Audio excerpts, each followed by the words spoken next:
Hello, and welcome to Blank Plate, a podcast for Swifties with an appetite. I'm Sara, and I used to be a little kid with glasses and a twin-size bed.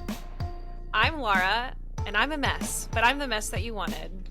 And we've got a blank plate, baby, and we'll write your name. All right. Welcome back to Blank Plate. We have new followers. If you are just listening for the first time, welcome.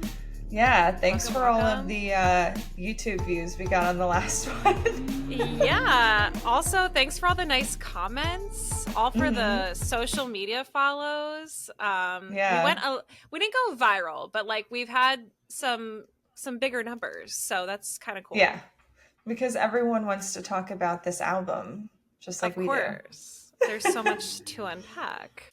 Okay, I just have to say that I think that Tortured Poets Department might be in my top 3 of Taylor Swift albums.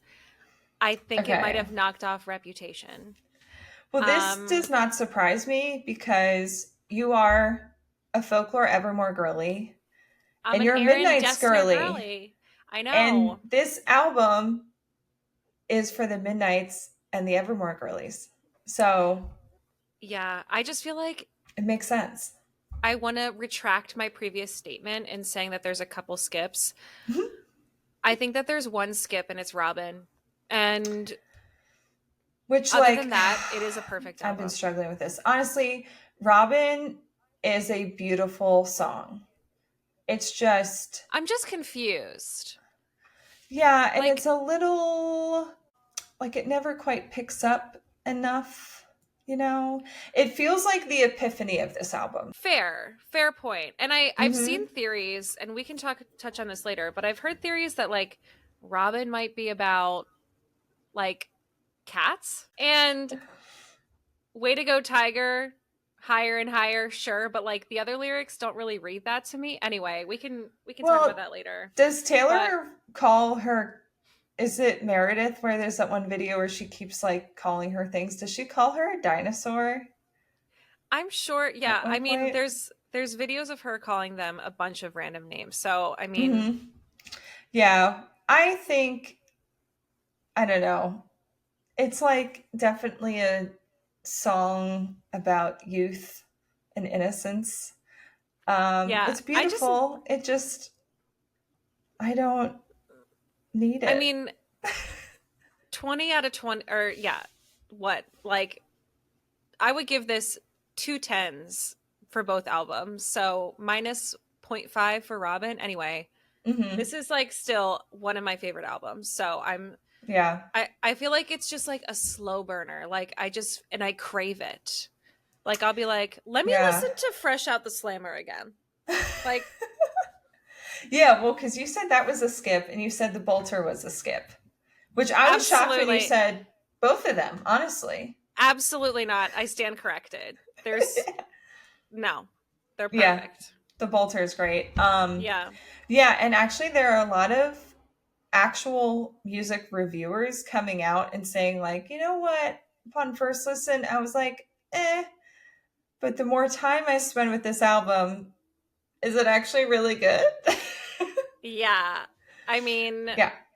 How could you ever fairly review an album within hours of listening to it? Like, I just don't think that's fair. And I think that any professional music critic knows you have to sit with an album to really, like, really get a sense of it. But they were talking about this on the New York Times podcast, because their initial review of it, like the main host, he was like, this album's a dud. And then the one I just listened to, which they recorded like a week and a half later, they were like, this album may actually be really good. But they were talking about how someone like wrote an article about this and how the like music review industry is broken, because like, why are we trying to listen to an album once or twice at midnight and then get a review out? And they were saying that like reviewers typically get the album ahead of time. But what I heard about this one is that I think of the few reviewers who got it early, they only got it 6 hours early. and they only got the first half. Like Yeah, I feel that like doesn't really make any difference. no, that's not giving you that much of a leg up. Like, let's be real. Yeah.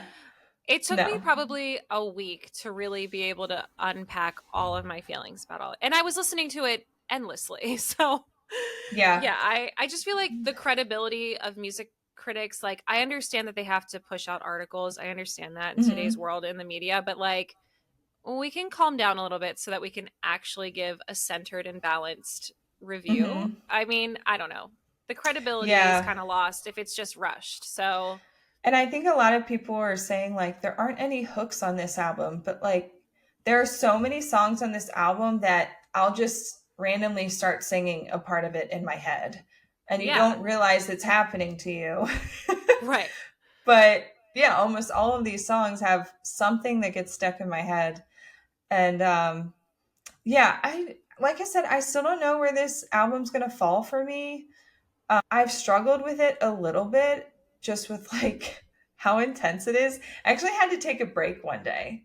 One day last week, I was listening to it at work, and I was like, "This is a lot." Yeah. And I was like, "Dua Lipa, let's do a round of Dua Lipa, future nostalgia," and then I like We need reset my brain and came I need a back. sprinkle of Sabrina Carpenter and then I'll come back to this. Hmm. Like Yeah, a little bit of yeah. espresso. Yeah. Um, but I also find, especially like once I near the end of the 31, and it's like a lot of the slower piano songs, and I'm like, "Whew, okay." But then it's like, ooh, back to Fortnight, back to Down Bad, like just cycling through, like, oh, okay, this is where I get reset. Yeah, I understand that because it is heavy. It's definitely a heavier.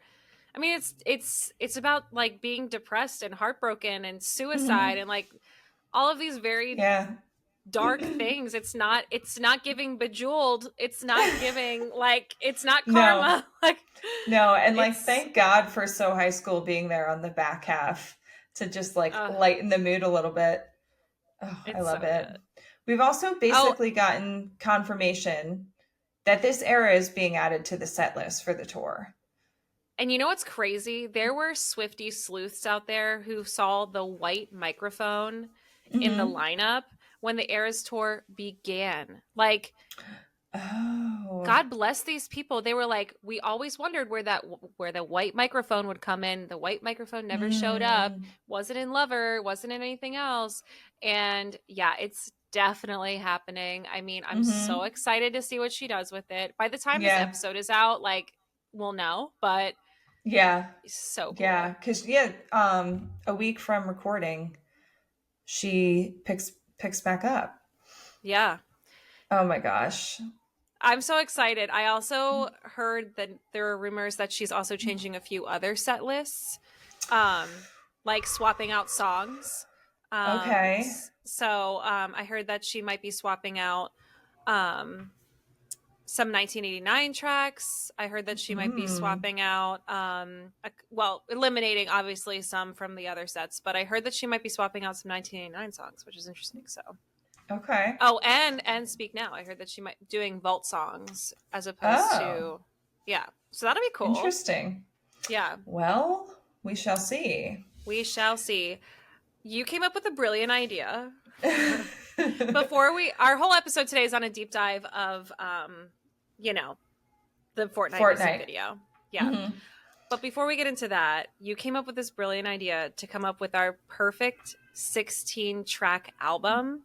Hmm. So pretending like the anthology is not a thing, but taking all the tracks and figuring out what would be the 16 track album. And this was so Yes, hard. it was. Yeah, so why don't we start with yours because you Okay. went a little different than me I with did. And your idea. you have to, okay. To preface, I'm going to treat this album of mine like it is a timeline of events of sorts, explaining the situationship. And sorry, Travis, I'm eliminating all the Travis tracks. I feel Yeah. like there is going to be a Travis album, so we'll save those for the other album. So sorry, The Alchemy and, So So High high school. School, not going to be on here. Um, so we're starting. Track number 1 is Fresh Out the Slammer. Okay. Mm-hmm. Fresh Out the Slammer. I'm coming back home to you. Okay. Yeah. Then we go to My Boy Only Breaks His Favorite Toys, which is just sort of like a soft pop opening. Mm-hmm. And then we're going to do I Can Do It With a Broken Heart, which is basically like I'm recovering from a major heartbreak. Mm-hmm. I'm pushing through. No one knows what I'm going through. And then we go to track 4, which is I haven't decided, perhaps a mashup of I Hate It Mm. Here to The Prophecy, Okay. which is implying a breakup is impending, right? Mm-hmm. And then we have track 5, which of course our track 5 has to be the most heartbreaking. Mm-hmm. And I honestly think How Did It End is more heartbreaking than any other track. So Yeah, it's a toss up. They're both intense, but I was thinking about your list, and you don't have So Long London on here, and I was like, no, she cut So Long sorry. London. Nope. We have How Did It End? Mm-hmm. Then in the fallout of a relationship, we have I Look in People's Windows, which Mm-hmm. I love that song. Like, I don't know what narcotics she put in that, but that was like, anyway. It's such Then a we weird have, one. Might be oh, the weirdest one on the album. it's so good. Mm-hmm. Um, and then we have The Black Dog. Mm. And then we're going to slowly transition into the situationship of it all, which is I'm going to Get You Back, Mm-hmm. to TTPD. We're going into it. And then we have Okay. track 10 is But Daddy, I Love Him. It's Mm-hmm. giving Delulu. Mm-hmm. Um, and then we're having the impending breakup of the situationship. We have The Smallest Man Who Ever Lived, followed by Chloe or Sam or Sophia or Marcus, which is like, Mm-hmm. to me, that song is heartbreaking, but in a way that like you're having to like let go of your grip on something because you just can't do anything about it Mm. anymore. And then we have kind of like some summarizing stories with Who's Afraid of Little Old Me, Cassandra, Clarabelle, and then ending with The Manuscript. It's a That was really solid hard. list. Yeah, and I was really trying to find a spot for Guilty as Sin, but Mm. because I love that song. Yeah. But I feel like if I were to put it in there, I'd put it out Fresh Out the Slammer, maybe. But I like the opening Mm. with Fresh Out the Slammer. I could Because see her like starting the Eras Tour era with Fresh Out the the Slammer. the slide guitar opening, boom, boom, Yeah. sets the tone. Yeah. So, yeah, that was really hard. So I kind of went with Okay. like a timeline events of sorts. But Yeah. Okay. yeah, I like it. yeah. So I just went for my perfect no skip album, which Okay. like the album's mostly a no skip, but I had like mid tier skips. So basically like And my top 16 songs. did you go in order of the album or did you just like Yeah. sift them a I certain didn't way? like reorder them at all. So Gotcha. this is Okay. just a list. Gotcha. Like if I made a playlist of like the 16 songs I couldn't do without, which was really hard. I really like I Yeah. went through the list of 31 and I wrote down each one that I felt like an immediate response, like I have to include this. And I think I had 20 on my list. So then I had to cut 4. And then actually So today I hard. was looking at my list and I swapped one of them. um so my list is My Boy Only Breaks His Favorite Toys, Down Bad, So Long London, But Daddy I Love Him, so good, Florida. I can see why Florida didn't make it on yours, but like I am Yeah. not going anywhere with this album without Florida. Yeah. I went with a different method. So Yeah, and I didn't have Down Bad. So I love right. Down Bad. Yeah. Oh my God. Guilty as Sin, one of my absolute favorites, but also when I'm listening to the album in order and it comes on, I'm like, I forgot about this song. I love this song. Then Who's Afraid of Little Old Me?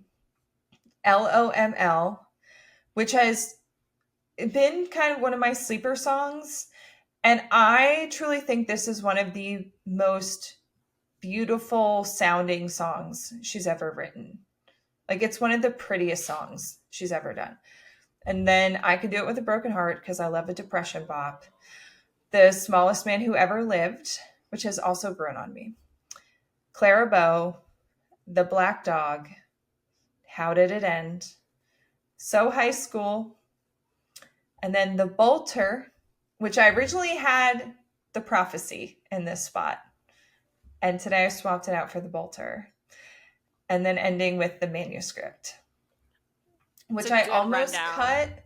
That's what I was like, do I put The Bolter in for The Prophecy or The Manuscript? But I decided The Manuscript has to be in this album. It's pertinent. Yeah. It is. It's so funny because you are such a Jack girly and I am such an Aaron girly. Also, so last week when I was listening at work, I made a list. Okay. I was taking notes. Because this album really is so folklore-ish that I wrote down how many songs I thought, like, based on production and stuff, truly could have been on folklore and you wouldn't know the difference. Yeah. And I counted 15 songs. Yeah. So half of this album could have been on folklore / Evermore. Yeah. And of those 15, only one of them is a Jack song, and it's I Look in People's Windows. Which was also produced by Patrick Berger? Yeah. Who is the only like non-Jack and Aaron producer in the rundown, which is interesting. It's so funny because one thing I love about this album is that Taylor's really leaned into her alto voice. Which is very folklore. Super folklorian, super Evermore, like, and I think when she gets to her lower register, that's where she thrives. Like, she is truly an alto who's been disguising as a mezzo soprano for way too long. And yeah. But the girl's got range. I mean, she can hit those high notes. I'm trying to think if there was anything else from when I was making notes that like I wanted to mention, but yeah, I mean, like, if you are a folklore person, you could do this, what we just did, and make your own new folklore album from this double album. Yeah. And like forget about the other songs, and you would still have a whole album of brand new Taylor Swift to listen. Also, I just wanted to mention, hold on, I have to look up lyrics real quick. Basically, someone tweeted like Taylor Swift's not relatable. Like her songs aren't relatable. Then it's like Taylor Swift writes a song that's like, in your location, you forgot to turn it off. And so I watch as you walk into some bar called the Black Dog. It's like, everyone's like, yeah, that is relatable. Yeah, I've done that. Your ex forgot to stop sharing their location, and so you're stalking them on Find My Friends. I mean, is there anything more relatable? Like, shall we get into the Fortnight deep dive? There's a lot to unpack. Okay, so like the logistics of it all. It was directed by Taylor. And she made this whole statement where she said, when I was writing the Fortnight music video, I wanted to show you the worlds I saw in my head that served as a backdrop for making this music. Pretty much everything in it is a metaphor or a reference to one corner of the album or another, which is exactly why we're doing this deep dive. Post Malone blew me away on set as our tortured, tragic hero, and I'm so grateful for him for everything he put into this collaboration. I'm still laughing from getting to work with the coolest guys on earth, Ethan Hawke and Josh Charles. Tortured poets, meet your colleagues from down the hall, the Dead Poets, which is amazing. And she worked with Rodrigo Prieto on cinematography and the dream team of a bunch of people that she listed on her Instagram post we'll link to. And I think it's worth mentioning that basically Taylor has basically since Lover, she started to co-direct her music videos. She started with Me, You Need to Calm Down, and Lover. And then from then on, she's basically been the director of her music videos. Yeah, because I think Christmas Tree Farm she directed, but it's really just like old home Yeah. videos. But The Yeah. Man was the first one where she officially directed it. And Right. she has not gone back from that except for I Bet You Think About Me, where Blake Yep. Lively directed it. Right, which is like her best friend. So I think Mm-hmm. that's pretty awesome. Mm-hmm. And she's worked with Rodrigo Prieto before, with Mm-hmm. The Man, Cardigan, and Willow. And he's also the cinematographer for Killers of the Flower Moon, which was nominated for an Academy Award. So, like, this man Mm, is legit. Um, yeah. and I think the overall aesthetic of this music video is so unlike anything she's ever done before. Mm, I mean, it's shot in black and white, which is super cool. mm-hmm. And we know the vibe of this album is shades of grage. So, Mm-hmm. Yeah. um, and before we even get into like scene by scene breakdown, Mm-hmm. I don't know what's up with all the like cat paws that are all over this album. Cause she had like Right. cat paws on certain graphics on her website. And the Yeah. opening title card of this music video has little yarn balls with cats on the corner. Yeah. Like, I don't know. what's going on? Have we had proof of life of the cats? Because I know some Yes, we people are have. worried. Okay, We we have. have. Meredith was sitting in a window and somebody captured it. Okay. Rebecca tagged me in this. She was like proof of life, and I was just like, okay, good. We'll Yeah, have because to tag that. we were worried that one of the cats had died. I don't want to find out this way. Yeah. Oh my god. But yeah, the title card and ending card is also very silent movie-esque, which calls Mm-hmm. back to Clarabelle. And then I think also some people were saying that her makeup in the scene where she has the really dark eye makeup is reminiscent of silent movie makeup. Yeah, the thin eyebrows. Yeah. Mm-hmm. Which also just in general, I don't know who is doing the makeup and hair and stuff, but like she just looks stunning Yeah. in this video. Yeah. Like the starting scene where she's got the intense eye makeup and she's all in white, she's like gorgeous in this like haunting way. But then when we switch to her in the black outfit and she's a little more plain looking, it she just looks so beautiful. I don't Yeah. know how she does it. She's a beautiful time traveler, is what she is. Like, you could put Mm-hmm. her in any decade and she's stunning. Like, Yeah. truly. Mm-hmm.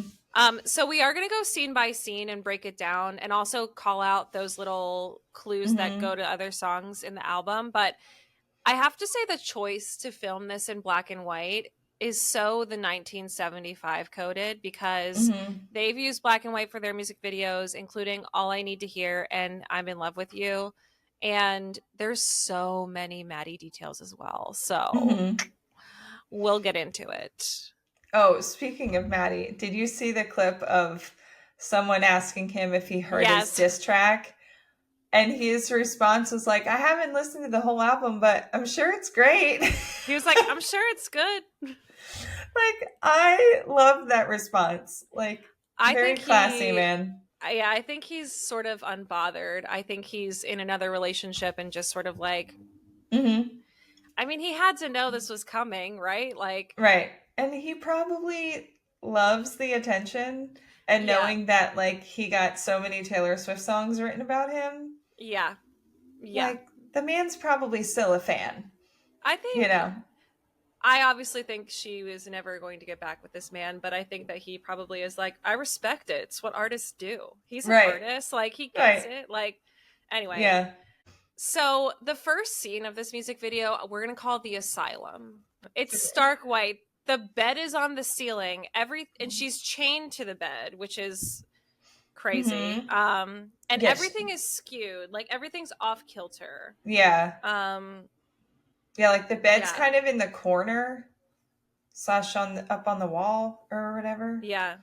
and everything's slightly upside down. Mm-hmm. And the dress is so beautiful. It's this white strapless dress. There was a rumor that it was the Schiaparelli dress that she wore on the red carpet when she Mm. announced, but it's not. It's similar looking. Mm-hmm. It's by a, I'm going to mispronounce this, but it's by an Australian designer named Tony Matichevsky. Matichevsky? Matichevsky. We will link anyway.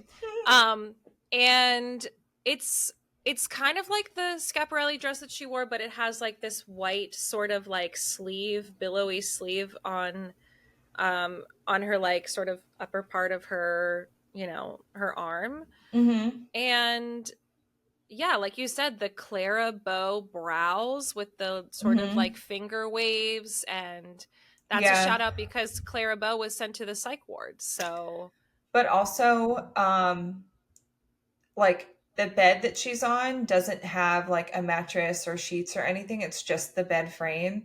And the dress she's wearing kind of looks like she made herself a like wedding dress out of her bed sheets while she's like in the psych ward, because she's also wearing a garter on her thigh. yes, the garter, which is typically something a woman would wear on her wedding day. Although she As well as also wears it during the midnight set. She has that blue one that right, she wears. Um, right. but yeah, to me that seemed like a nod to like all the like delusions about marriage that never came Yes. to be, Yes. which is sad. And how Clara Bow was essentially a starlet who went to the psych ward temporarily. So Hmm. um I just have to say the miracle move on drug, which is literally a bottle of pills that says forget him. Yeah, I love it. She is so annoyed to take that pill, Hmm. which I think is commentary on basically like how this open letter and like the fans' reaction of her dating Maddie is like Hmm. a forced like move Yeah, on, and she didn't want to. So I mean, she was really ready to burn her whole life down for this man. So like, right. she did not want to take that pill. No. It's some Mm-mm. like classic Taylor acting in that scene too, with her eyes. Oh yeah, So good. it is so good. So then she walks over to the mirror and she washes her face with the towel, but it reveals tattoos which match Post Malone's face tattoos. Right. So I like was thinking that maybe this is referencing the way she seems to always talk about Maddie as like her twin on this album, and insinuating that they're like one and the same.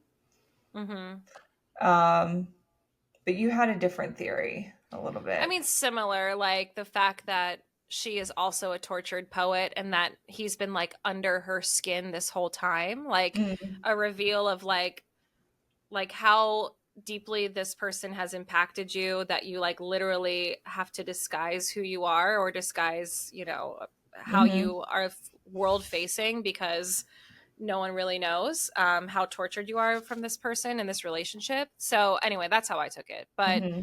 um, and then she walks into the next scene, and you made a really good observation. There's 12 extra beats of music Yeah, like when I that, was watching this back, I was like, wait a minute, this sounds different. And then I yeah. checked, and yeah, there are 12 extra beats of music between like, you know, the next verse or whatever. And it's Mm-hmm. when she's walking from the white psych ward and then she goes through the doorway. And when she comes out the other side, she's now in like the typewriter room and she's wearing the black Victorian dress. Um, so, like, the fact that they added music here,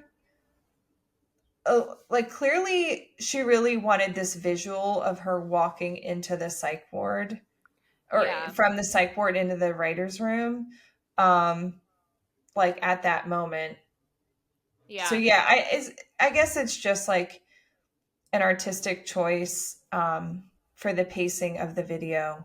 to make the Yeah. music match.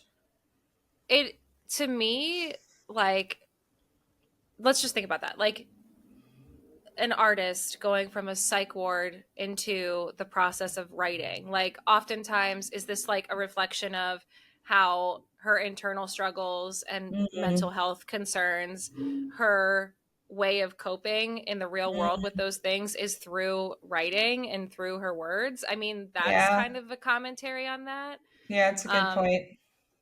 and she's wearing the morning dress, which to me is like, obviously, like, you went from a wedding dress to like a morning dress, so like mourning the Mm-hmm. loss of this, you know, Right. relationship or whatever. And holy moly, like, what that implies. Yeah. Yeah, I mean, me and my ghost and me, DYING,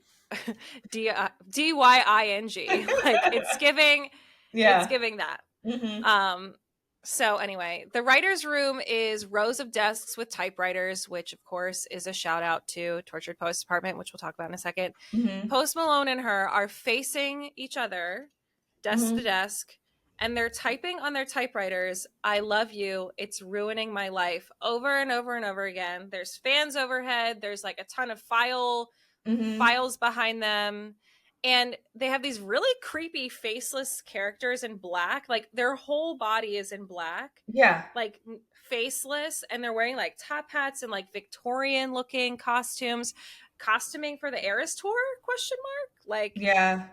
is that the vibe? Also, who do those um people represent? It's so I don't know. But weird. I really like the symbolism of that, because number one, it's the first time we see Post Malone in the video, but it Mm-hmm. shows our like two poets are in the same world, in the same writing sphere, Mm-hmm. literally eye to eye, but only communicating through their written words. Like, Right. they've been, as we said, all those nights he kept me going, swirled you into all of my poems. Now we're at the starting line, I did my time. that was abrupt, but anyway. Also, I just need to say that that is my favorite part of that song. Like the way she says poems and she really makes it Poems. 2 syllables, like swirled you into all of my poems. Like, there's just something like cute about it that I really like, and it kind of like I love singing along to it. It makes me laugh. I Oh my love it. god. Um, Yes. Oh my yeah. god. Also, I did double check. Um, because the one shot you see her like lace gloved fingers typing on the typewriter. I slowed this down to like 25% speed Yeah, what is she to typing? see if she was typing something different, but it seemed like she was typing "I love you." So Dang. I thought I was gonna find a hidden Easter egg, but Oh, but you know what is an Easter egg on the typewriter? oh I yeah, mean, that it's missing it's the one. it's missing the one, which calls back to, In my defense, I have none for never leaving well enough alone. But it would have been fun if you would have been the one. which makes me think, is this about Maddie? It definitely could be. Is it? Would have been fun Would have been fun. while you're with Joe. Yeah. Yeah. And obviously the typewriter is a call out to the Tortured Poets Department, so here's that. Mm-hmm. You left your typewriter at my apartment, straight from the Tortured Poets Department. Yeah. Yeah, and then also we have the blue and peach colors coming from their typewriters as they write. So blue coming Yes. from Post Malone's typewriter and this like peachy pink coming from Taylor. Which like probably is representing how they're subliminally writing to each other in their songs. Mm-hmm. I was trying to figure out if the colors meant oh, Yeah. wait, but I'm just realizing that's the only time we have color in this video at all. Yeah. Mm. I mean, I don't know. I mean, she does love to use colors as symbolic, but Mm-hmm. I don't know. That's an interesting one. Mm-hmm. The going back to the morning dress. So Mm-hmm. the dress that she's wearing is a Victorian morning dress, which was popular because Queen Victoria started wearing them following the death of her husband, Prince Albert, and basically Mm-hmm. it became fashionable. But her dress is made by a designer named Elena Velez, who's a Milwaukee raised designer who's known for upcycling clothes to highlight the beauty and chaos. Mm-hmm. And her debut collection was crafted with abandoned ship scraps like sails, rope, discarded metal, because her mother was spent many times on like the Great Lakes with her, Mm-hmm. um, which made me think like, okay, if your whole thing is like shipyards and stuff like that, that makes me Mm-hmm. think of this line in So Long London.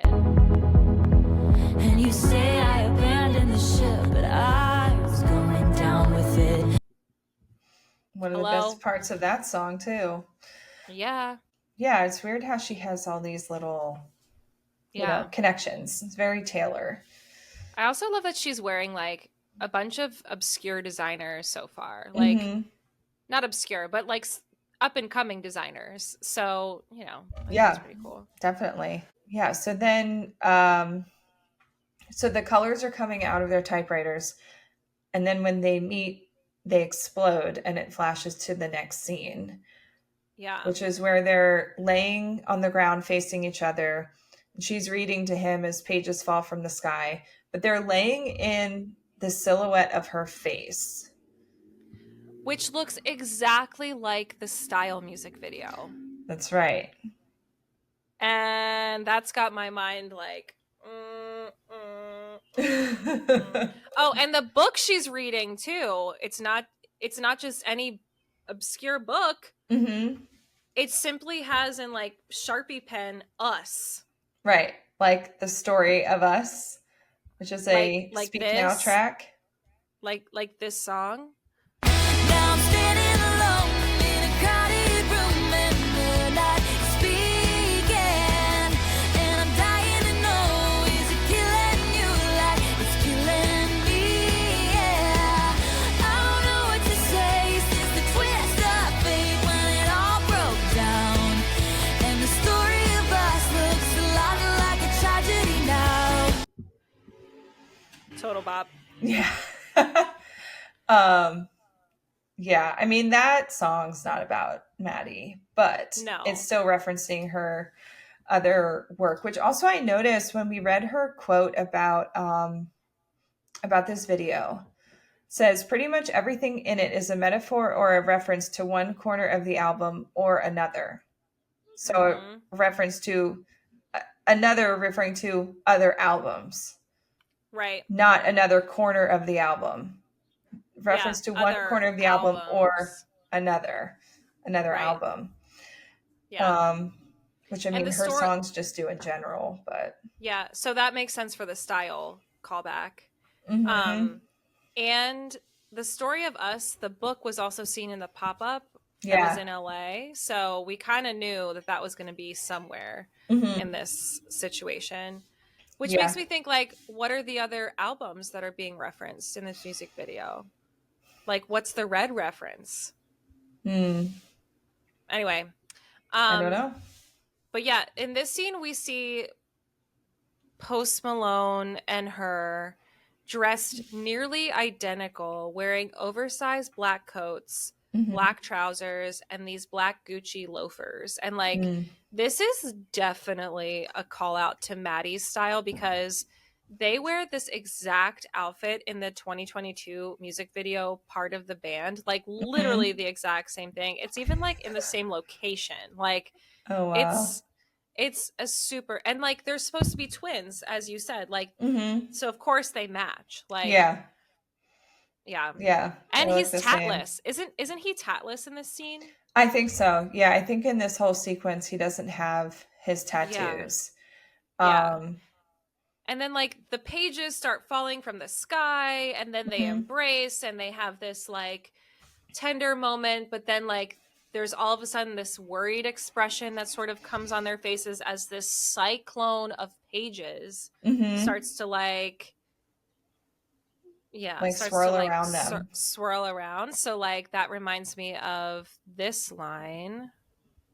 Hold on, where is it? There it is. But you awaken with dread, pounding nails in your head. But I've read this one where you come undone. I chose this, so come with you.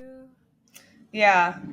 Well, also, like, I mean, this whole scene's very confusing because of the way they're just looking at each other, and then their expressions change to be kind of like unsure. Yeah, worried.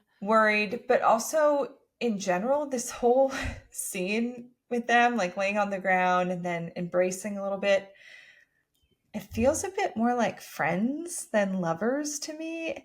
And I didn't read that. And I was like, does she just not want to kiss Post Malone or something? Like maybe when you're doing a music video like this with another artist as opposed to just like an actor, it probably is a little weird to kiss them. But also like, I don't know, it felt very intimate, but a little bit more platonic to me than I think you might be reading the chemistry between them that way. maybe. I mean, I definitely believe the intention of this scene was to show like early days of these two poets in love, right? Yeah. But like, it could also be making a point that they were like very good friends and there was just this close connection. I don't know. I could be reading into it too much. But that was something I remember thinking. I was like, I don't like buy them as a couple. It feels kind of weird. I thought it was good chemistry. Yeah. But yeah, I think it's hard. Yeah. The other confusing part about this is that he does not have his face tattoos. What does that mean? So when I was trying to think about this, I thought maybe it means something about how like he wasn't the person she thought he was, or he wasn't the person he said he was. Like he presented himself a certain way, and then he turned out to not be that guy and just let her down. So maybe the tattooed version is the real him, and that's what she like originally knew, and they're in the writer's room, they're like writing to each other in their songs. Then they get together and he's like, I'm not a fuckboy. I'm like serious about you. You're the love of my life. Let's get married. Let's have babies. But then he's like, whoa, this is too much. I'm out. I got to bounce. See, I read this scene as like a past version of themselves. Like, is this a flashback? Right. I see it more like a flashback. Okay. I like could when read they're it, like young and innocent or something. Yeah. So is this like before like the world changed him or like whatever, or is it what you're saying? Yeah, because it reminded me of this line from LOML that we have the clip of. Here, I'll play that. When your impressionist paintings of heaven turned out to be fakes, well, you took me to hell too, and all at once the ink bleeds. A con man sells a fool a get love quick scheme. Yeah, that like the impressionist paintings of heaven turned out to be fakes. A con man sells a fool a get love quick scheme. Like, can I just say this lyric is the quill pen is quilling. Yeah, it is. Like, right. But yeah, that's why I thought of that line because yeah, it seems very much like you told me one thing, and like when she talks about his braids of lies, yeah, it's like putting on a face, literally putting on a face, which in this case is a non-tattooed face, of being like picture perfect, clean, clean cut, I can do this, but really you're just like the bad boy band guy who can't do it. I don't know. Yeah, I don't know. I think you could read it either way. Mm-hmm. But the fourth scene is the lobotomy / lab room. So she's strapped to like a lobotomy table, surrounded by like these medical lights, blinking buttons. There's doctors, including our PhDs from the Dead Poets Society. And the heart rate monitor is spelling out, "I love you, it's ruining my life." And Posty is also one of the lab doctors, and the face tattoos are back. Right. He's the person who turns the lever on and shocks her from her crown. And then the whole room explodes. So, like... But then he also is the one to unplug it. Yeah. So... The fact that he is one of the lab doctors is, like... That makes me think of... were you sent by someone who wanted me dead? Yeah. Did you sleep with a gun underneath our bed? Were you writing a book? Yeah. Were you sleeper cell spy? In 50 years, will all this be declassified? And you'll confess why you did it. Are you someone who I literally trusted, but you just turned out to be someone who's like poking and prodding and testing me? And it's like down bad. It's like, am I just some experiment? Yeah. You just like, play with me and whatever, and then cut the cord and send me back. Yeah, that's what it's giving. Yeah, I mean, he does unplug the generator / power, which to me symbolizes how we know that Maddie basically ghosted her for whatever reason, whether to save her or to But I was confused about this too, because I thought the whole point of the lobotomy was to help her forget him. So then if he's unplugging it, that kind of is saying like, don't forget me. I changed my mind. Have you seen the music video, Ariana Grande's music video, "We Can't Be Friends"? No, not yet. What you're talking about is the Ariana Grande music video. Okay. Like that is like the exact, like it's the concept of, Eternal Sunshine of the Spotless Mind, which is like you can erase selective memories of people and of things, but then she decides like kind of not to at the last minute. So I don't know if that's what she was going for. Yeah. But like, is there a sense of guilt that he's involved in that? Like, is he pulling the plug because he's guilty, or he sees her in pain? Right. I don't know. The costuming in this scene, she's wearing this long white blouse, almost like a straitjacket, but it has like the poet, like billowy, like neckline, like a poet's blouse, or like a pirate blouse if you watch Seinfeld, but you get the okay. And she's wearing this crown apparatus that is like kind of like where the power is being hooked up to, but that looks exactly like Maddie Healy's costume in the music video of Part of the Band. He wears like this crown, and of course the lab coats. Like Maddie Healy and the 1975, their like uniform was to wear these lab coats during their 2022 tour, as well as 2023. Like it's the exact look. So I don't know if that's like. Which also, I just like got hit with the reality of all this, because this whole album is her basically losing her mind about this situation, right? Yeah. But like all of the details that she put into this stuff means that she was still obsessing over this man. Like she's planning this music video. She has all these callbacks to his music videos. Does that mean that Taylor, post breakup of this situationship, whatever it was, is now like going back through his back catalog of music videos and watching all of them and like taking notes? Like that. I'm sure she does not have to take notes. This is right. This has been in here. Right. This is like true, locked and loaded. Like she's been ready. Like yeah.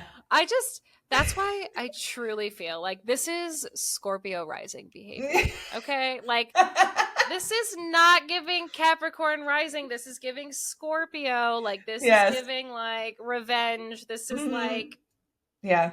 she's like, you're going to know exactly who I'm talking about. So, yeah, just like, saying. and thank you, Amy, when she says, so I changed your name and any defining clues. It's like, no, I didn't. No, I didn't. JK. Hi. Yeah. Yeah, oh my God. And then, okay, so there's 2 more scenes after this lobotomy scene. The 5th scene is in the phone booth in the rain. Mm-hmm. It's like this lone phone booth. Post Malone is calling from inside the phone booth. Oh, Mm-hmm. okay.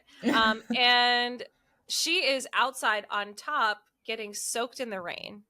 Right. And then, like, this...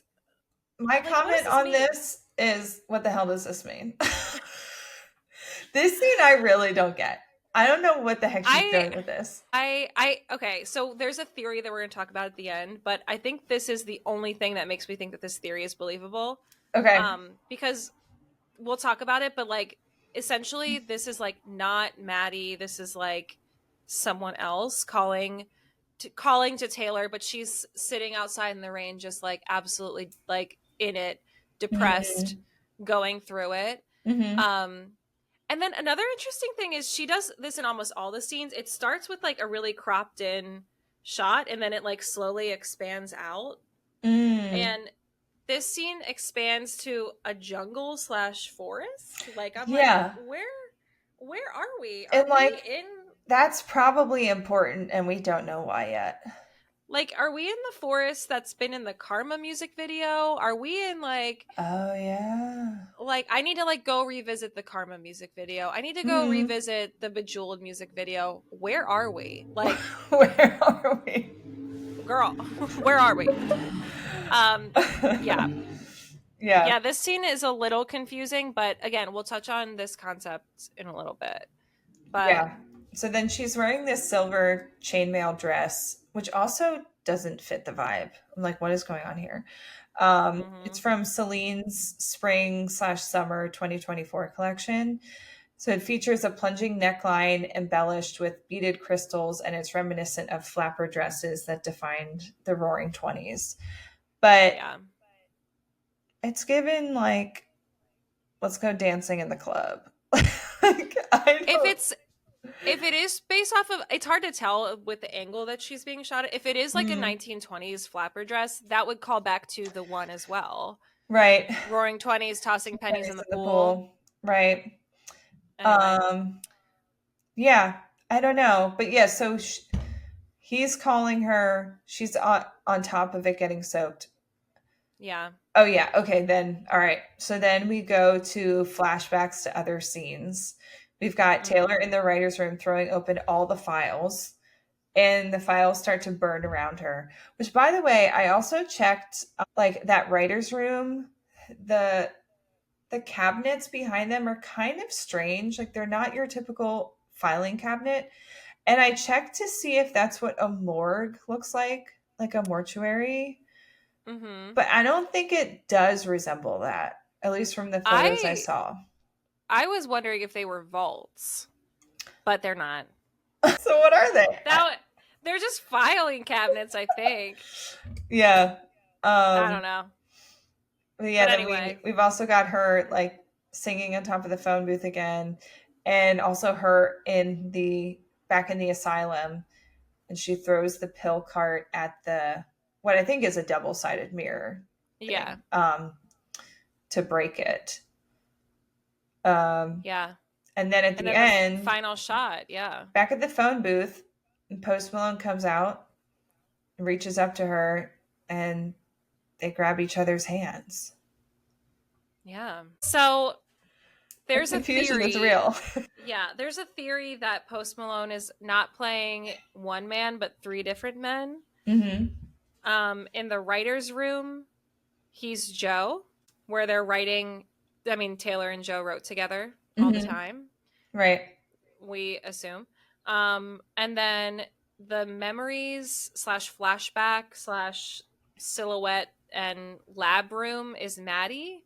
And then the phone booth is actually Travis. So the memory / lab room with Maddie kind of makes sense because, you know, if you're thinking about your youth when like you're innocent, if you're thinking of that as like a flashback scene, and then like they sort of have this distrust once like the rumor mill starts cycling around them, and then he leaves, and then in the lab room, like essentially like he's part of the people that bring her down, and she loses her trust in him, and you know, whatever. And the phone booth, like I said, the phone booth is supposed to be Travis, where like Travis is inside the phone booth trying to call her because, as we know, Travis knew what he was doing. Meanwhile, Taylor is on top of the phone booth in the rain, soaked, like absolutely going through the worst of the worst. Yeah. And then, of course, the last scene is Post Malone grabbing her hand, and like that's where it ends. So what are your thoughts on that? I don't know. I don't know if I fully buy this theory, because if there were supposed to be 3 different men, I think that they would use 3 different men. But my main thing is like I don't think it makes sense with Joe in the writer's room. I think her in the psych ward represents like post Joe. And then she needs to like forget him. So the miracle move on drug is Maddie. We see her in the writer's room with him, which represents like this time where they have written back and forth to each other. But then we get the memories in the lab room, and that has to do with like them actually being together and that ending. And then that leaves the phone booth still being kind of confusing. But I don't think he represents Joe. Also, another Maddie tie into the phone booth I just connected is we know that Scarlet Maroon was mentioned in this album, definitely in reference in it's in Marcus or Sophia or Chloe or whatever. Yeah. Which we know is definitely a Maddie, we're assuming is a Maddie song. And Scarlet Maroon is also a callback to the song Maroon, the rust that grew between telephones. Yeah, I don't know. Yeah. It's a mystery. It is a mystery.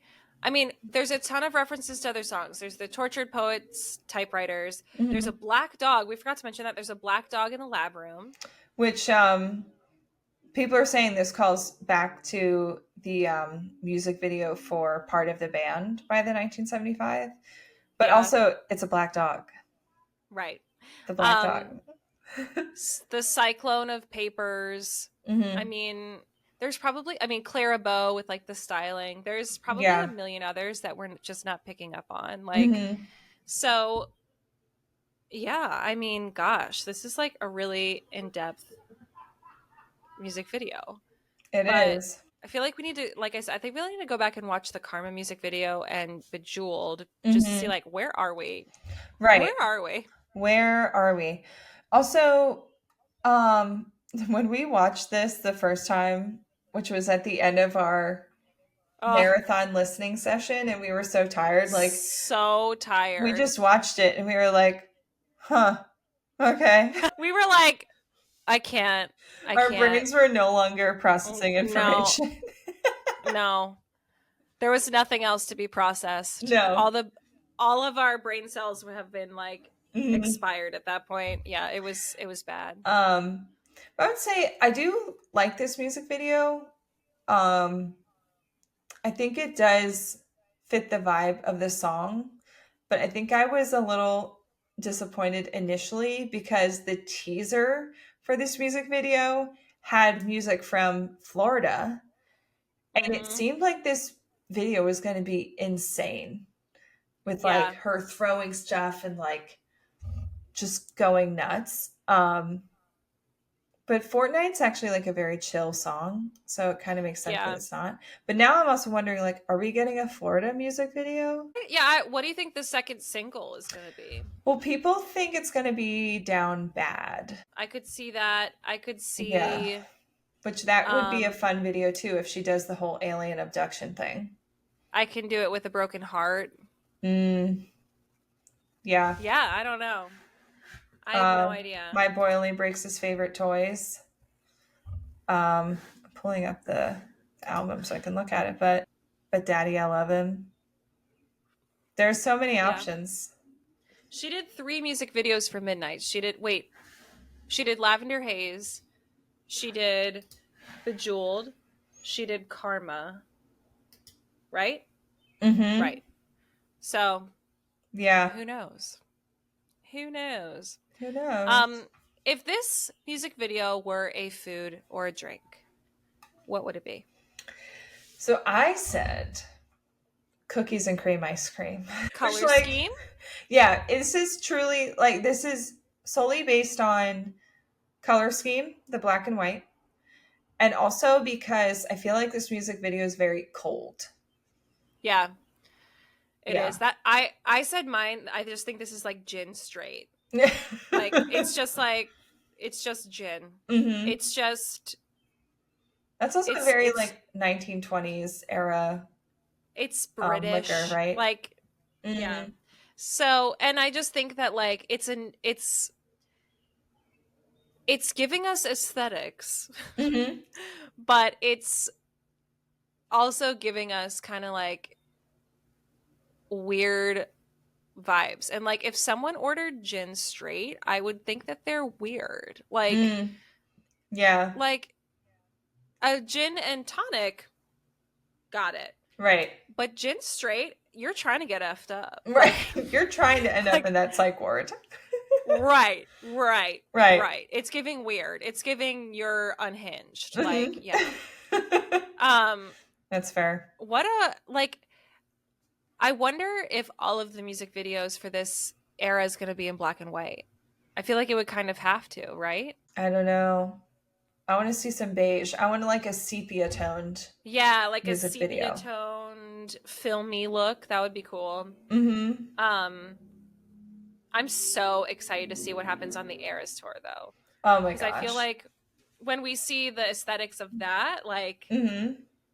then we're gonna get more of a picture. But yeah. Also, oh my gosh, can we just talk about the photography of this album? It's that Beth Garabrand. Killed it. This woman. Killed it. Does she shoot on film? Did we discover that? She does, yeah. Okay. And there's this very beautiful picture of Taylor holding calla lilies over her shoulder. Mm-hmm. And we'll have to tag this post, but essentially the meaning of calla lilies as a funeral.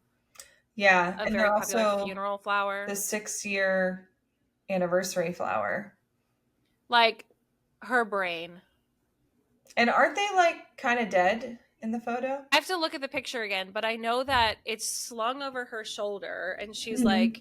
Of course, stunning. Mm-hmm. They look not like a white calla lily. They look like they're darker, so they might be dead. Who knows? But mm-hmm. Anyway, all I know is that this album continues to give us treats. So it does. Who even knows? I think at some point we should do an album draft where you and I get to take turns picking songs and see what we come up with. I'm down. I am down. Okay. I'm ready. Yeah. I mean, another thing we didn't talk about. Oh my God. What? Emma Stone being listed as Oddities in Florida? What? What? What do you mean? You didn't hear this? Emma Stone is credited on Florida as Oddities. Wait, on the Wikipedia page? On the actual writer's credit, she was added as an Oddities contributor. What does that mean? Which I don't know what Oddities means. So from what I'm understanding, Oddities could mean that she said something that was inspiration for this video and Taylor felt like it was worth mentioning.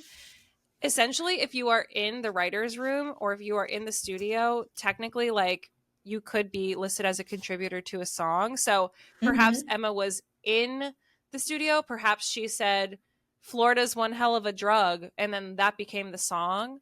Do you know what I mean? We don't really know, but it's it's not a writer's credit, it's an Oddities credit, which is Hold so on. weird. I'm gonna pull this up. Hold on. Yeah. Oh, Oddities by Emily Jean Stone. her middle name's Jean. I love her even more. Yeah, Oddities. Well, also, did you see the thing about Florida? Someone did a video where, like, you know how, like, in the chorus when you have that, like, pounding sound in the background? Someone played the music for it, but then they were doing, like, typing on a typewriter, Florida, and then, like, that's what it kind of sounds like, a really amped up sound of typing that out on a typewriter, and then the noise as it goes away. So now, like, Her when brain. I listen, I've, like, say to myself, like, Florida. Because that's how many things there are. FSU is going to have a heyday with their marching band in that. Oh. I'm waiting for it. Oh my god. Wait for the fall. They're going to use it. It's going to be a thing. That's a good idea. So, like, did Emma play tambourine on this? Did Emma get these two all, like, pumped up? Did she say, like, Florida's one hell of a drug, or talk about her family's home share in Destin? We don't know. Yeah. But she's credited.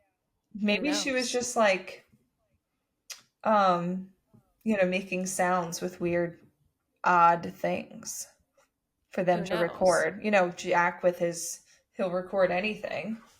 Yeah. So, I kind of love it. That's funny. That's awesome. Anyway, gosh, we don't know what we're going to talk about next episode. We could talk about any of the songs in Tortured Poets Department. We could talk about how certain songs have been updated on the 5 Stages of Heartbreak playlists. We could talk about Cassandra. We could talk about Thank You, Amy. We can talk about so many things. So please let us know what you want us to talk about. Oh my god. Yeah. And, like, I don't think we're gonna go, like, do deep dives on each song right away, because first of all, that would take 31 episodes. But I think it's always good to give us some time to really soak in these songs, and, like, more lore and everything always comes out. There's always more little pieces that we pick up on. So that's why I think, like, if we want to go down the track list, we could do it in sections and maybe do 3 or 4 episodes to span the whole album. So that's an option too. Yeah. But yeah. We shall see. We shall see. All right. We got to close this thing down, guys. Yes. We've yapped too much. Yeah, so right, thank you so much for joining us. And if you'd like to support the pod, please give us a follow at Blank Plate Pod on TikTok and Instagram. We're always sharing clips over there. Yeah. And if you're following us on social media, thank you so much. It's been a lot of fun to make friends on there. So thank you.